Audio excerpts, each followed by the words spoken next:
तो चलिए आज हम एक बेहद ही खौफनाक और रहस्यमयी स्रोत सामग्री के पन्नों को पलटते हैं। ये सिर्फ कोई आम डरावना किस्सा नहीं है दोस्तों, ये भय, पुराने श्राप और एक ऐसे रहस्य का ताना बाना है जो आपको सोचने पर मजबूर कर देगा। हम आज कुसुमपुर की आखिरी रात के उस अंधेरे माहौल में कदम रखने जा रहे हैं। एक ऐसा गांव जो वैसे तो खेतों और पगडंडियों से घिरा है, लेकिन यकीन मानिए इसका असली सच उस अजीब से सन्नाटे में छिपा है जो सूरज ढलते ही वहां छा जाता है। जरा सोचिए, आखिर ऐसा क्या होता होगा कि जैसे ही रात होती है एक पूरा का पूरा गांव पूरी तरह से खामोश हो जाता है, परिंदे भी पर नहीं मारते। ये सवाल इस पूरे विश्लेषण का सबसे अहम हिस्सा है। ये कोई वो वाली शांति नहीं है जो आपको सुकून दे।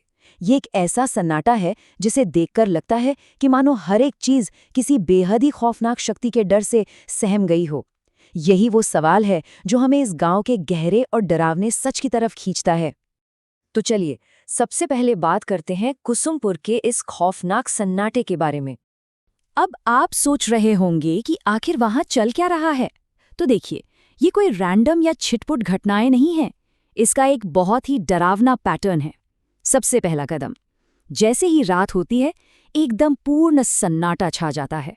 दूसरा कदम, गांव में से कोई एक इंसान रातों रात अचानक गायब हो जाता है और किसी को भनक तक नहीं लगती कि उसे कौन ले गया। और तीसरा, जो सबसे ज्यादा रोंगटे खड़े करने वाला हिस्सा है, सुबह जमीन पर संघर्ष का कोई निशान नहीं मिलता, कोई खून नहीं, बस एक काला जला हुआ निशान मिलता है, जैसे किसी ने उस इंसान को वहीं जलाकर राख कर दिया हो।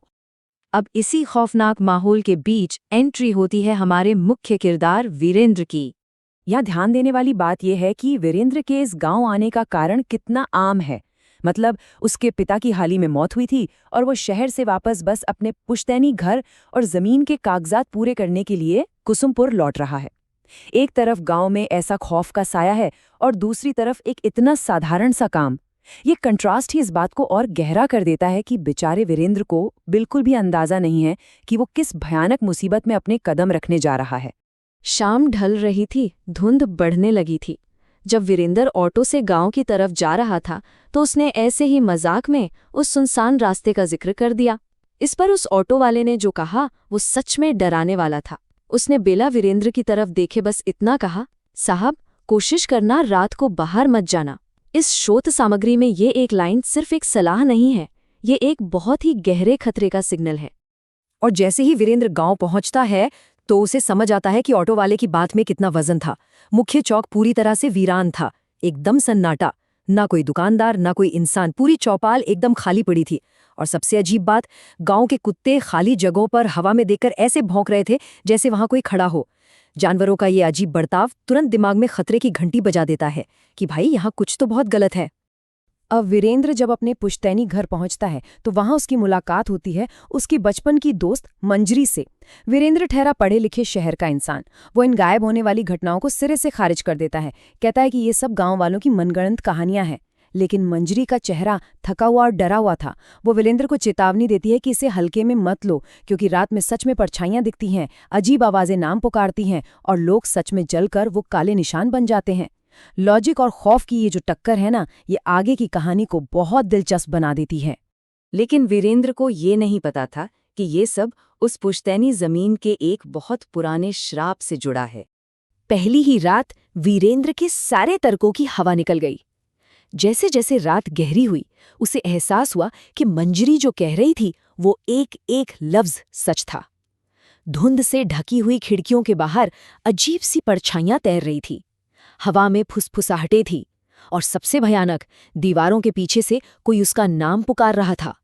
ये सारी चीजें मानसिक रूप से इतनी डरावनी थी कि वीरेंद्र का तार्किक दिमाग भी अब डर के आगे घुटने टेकने लगा था।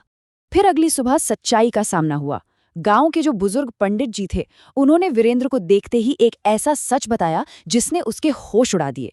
उन्होंने कहा, ये गांव शापित है और ये श्राप उसी जमीन से जुड़ा है जो तुम्हारे परिवार की थी। मतलब ये कोई रैंडम भूत प्रेत की कहानी नहीं थी। ये खौफ सीधे तौर पर वीरेंद्र के अपने खून, उसके अपने परिवार के इतिहास से जुड़ा हुआ था। तो आखिर ये सब शुरू कैसे हुआ, इसे जरा ध्यान से समझिएगा। बहुत पहले वहां एक मंदिर था जिसमें गांव की रक्षा करने वाली एक रक्षक आत्मा का वास था। लेकिन फिर एक बहुत बड़ी गलती हुई। वीरेंद्र के दादा ने अपनी जमीन के लिए उस मंदिर को गिरवा दिया। अब मंदिर के टूटने से वो रक्षक आत्मा वहीं कैद हो गई और गुस्से में भ्रष्ट हो गई। खुद को आजाद करने के लिए वो हर रात इंसानों की आत्मा खींचने लगी। और अब इतने सालों बाद वीरेंद्र की वापसी हुई है, जो इस पूरे श्राप की आखिरी कड़ी है। मतलब आज जो कुछ भी हो रहा है वो असल में अतीत की एक भयानक गलती का नतीजा है। और यहीं से शुरू होते है वो भयानक रात और परछाइयों का वो खेल जो सब कुछ बदलने वाला था। अब आप खुद सोचिए, जब आपको पता चले कि ये सारी तबाही आपके ही परिवार की वजह से है, तो आप क्या करेंगे? वीरेंद्र भी अब डर कर बैठने वालों में से नहीं था। सच्चाई जानने की जिद उस पर इस कदर हावी हो गई कि उसने फैसला कर लिया कि वो खुद वहां जाएगा। गांव वालों ने उसे बहुत रोका, चेतावनी दी कि वहां से कोई जिंदा वापस नहीं आता, लेकिन वो नहीं माना। वो सीधा उस खतरनाक खंडर की तरफ निकल पड़ा जहां कभी वो मंदिर हुआ करता था। और अब हम आते हैं उस टूटे हुए मंदिर के अंतिम और सबसे बड़े रहस्य पर। जब वीरेंद्र उस जगह पर पहुंचा तो नजारा रूह कंपा देने वाला था।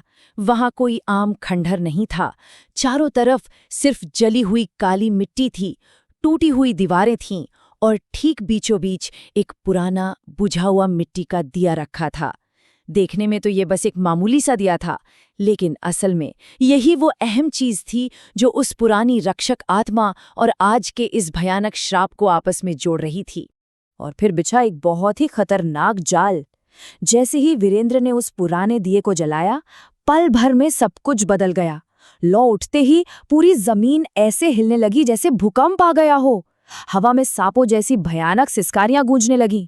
वीरेंद्र बुरी तरह घबरा गया और तभी वहां अंधेरे में से कोई बाहर आया। वो मंजरी थी।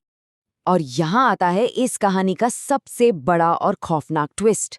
वीरेंद्र, जिसे अपनी थकी हुई, डरी हुई बचपन की दोस्त समझ रहा था, जिसने उसे शुरुआत में चेतावनी दी थी, वो असल में मंजरी थी ही नहीं। अब उसकी आंखों में एक अजीब सी शैतानी चमक थी। जी हाँ, वो मंजरी ही वो राक्षस आत्मा थी जो मंदिर टूटने के बाद से वहां कैद थी। वो सालों से गांव वालों को मार रही थी और अब वीरेंद्र को वहां बुलाकर उसने अपनी कैद तोड़ने का पूरा इंतजाम कर लिया था। और इसी के साथ कुसुमपुर में होती है खौफ की एक नई और कभी ना खत्म होने वाली सुबह। उस शैतानी आत्मा ने बिल्कुल साफ शब्दों में कह दिया था, मैं अब तुम्हें नहीं छोड़ूंगी। तुम्हें निगलने के बाद मैं इस शाप से पूरी तरह मुक्त हो जाऊंगी। दशकों से जिस आज़ादी के लिए वो तड़प रही थी, वो अब वीरेंद्र के रूप में ठीक उसके सामने खड़ी थी। यही वो डरावना सच था, यही वो मकसद था जिसके लिए वो पूरे गांव को एक एक करके तबाह कर रही थी। वीरेंद्र ने वहां से भागने की पूरी कोशिश की, लेकिन चारों तरफ एक अजीब सा काला धुआं फैल गया और वो धीरे धीरे उसी में हमेशा के लिए गायब हो गया।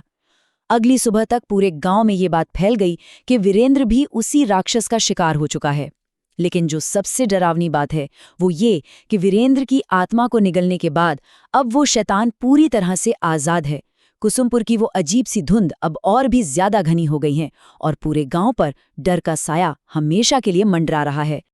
अब वो शैतान पूरी तरह से ताकतवर है और हर रात किसी नए शिकार की तलाश में निकलता है। स्रोत सामग्री हमें किसी हैप्पी एंडिंग के साथ नहीं छोड़ती, बिल्कुल नहीं, बल्कि ये हमें एक बहुत ही डरावने सवाल के साथ छोड़ जाती है कि अब कोई नहीं जानता कि अगली रात दीवारों पर किसकी परछाई छूट जाएगी और जमीन पर किसका काला निशान मिलेगा। ये विश्लेषण हमें सोचने पर मजबूर करता है कि कैसे अतीत की गलतियों की भारी कीमत आने वाली पीढ़ियों को अपनी जान देकर चुकानी पड़ती है। आज के इस खौफनाक सफर में हमारे साथ जुड़ने के लिए बहुत बहुत शुक्रिया। जल्द ही एक और दिलचस्प कहानी के साथ फिर मिलेंगे।